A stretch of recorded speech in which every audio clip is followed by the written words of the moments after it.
Finally tonight, as promised, a special comment on what is, in everything but name, George Bush's pardon of Scooter Libby. "I didn't vote for him," an American once said, "but he's my president and I hope he does a good job." That, on this eve of the 4th of July, is the essence of this democracy in 17 words. And that is what President Bush threw away yesterday in commuting the sentence of Louis Scooter Libby. The man who said those 17 words, improbably enough, was the actor John Wayne. And John Wayne, an ultra-conservative, said them when he learned of the hair's breadth election of John F. Kennedy instead of his personal favorite, Richard Nixon, in 1960.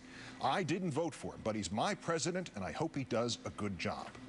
The sentiment was doubtlessly expressed earlier, but there's something especially appropriate about hearing it now in John Wayne's voice, the crisp, matter-of-fact acknowledgement that our form of government has survived, even though for nearly 2 centuries now, our commander-in-chief has also served simultaneously as the head of one political party and often the scourge of all others.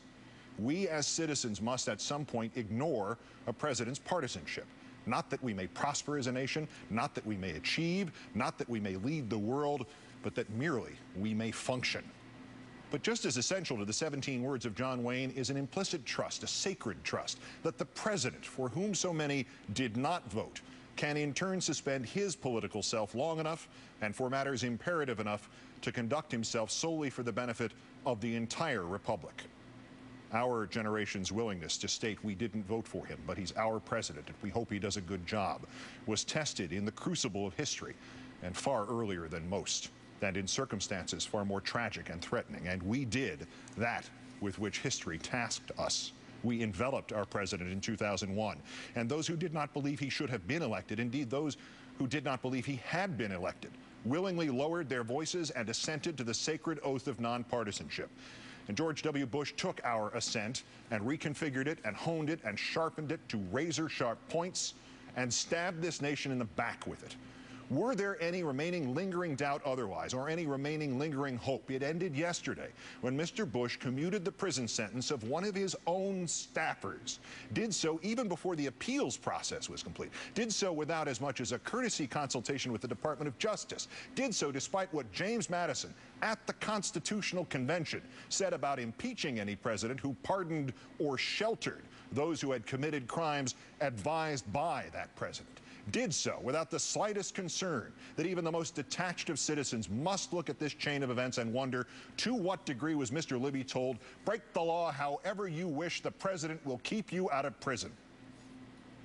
In that moment, Mr. Bush, you broke that fundamental compact between yourself and the majority of this nation's citizens, the ones who did not cast votes for you. In that moment, Mr. Bush, you ceased to be the president of the United States. In that moment, Mr. Bush, you became merely the president of a rabid and irresponsible corner of the Republican Party. And this is too important a time, sir, to have a commander-in-chief who puts party ahead of nation. This has been, of course, the gathering legacy of this administration. Few of its decisions have escaped the stain of politics. The extraordinary Karl Rove has spoken of a permanent Republican majority, as if such a thing, or a permanent Democratic majority, is not antithetical to that upon which rests our country, our history, our revolution, our freedoms. Yet our democracy has survived shrewder men than Karl Rove, and it has survived the frequent stain of politics upon the fabric of government. But this administration, with ever-increasing insistence and almost theocratic zealotry, has turned that stain into a massive oil spill.